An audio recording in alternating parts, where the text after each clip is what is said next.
प्रवेश उत्सव और खड़ीछुआ दिवस पालन ओडिशा सरकार विद्यालय और गणशिक्षा विभाग तथा आनंदपुर गोष्ठी शिक्षा अधिकारी निर्देश अनुसार आज धाकोट ग्राम पंचायत तथा आंचलिक साधन केन्द्र बड़ एटलाली सरकारी उच्च प्राथमिक विद्यालय ठारे प्रवेश उत्सव और खड़ीछुआ दिवस समारोह पालित हो जाइए। राज्यक्रम पितामाता अभिभावक परिचालना कमिटी सभापति और परिचालना कमिटी सभ्य सदस्य माने योगदान करथिले।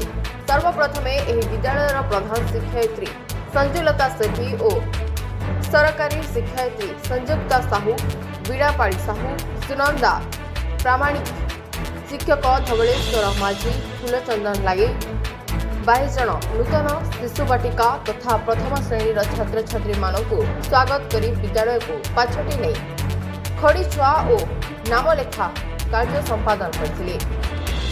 परिशेष रे नूतन पिला मानक मिष्टान बंटन करा जायथिला। एही कार्यक्रम को परिचालन कमिटीर सभापति चित्तरंजन नायक संयोजन समस्त सदस्य माने सक्रिय अंशग्रहण करी छात्र छात्री मानक उत्साहित करथिले।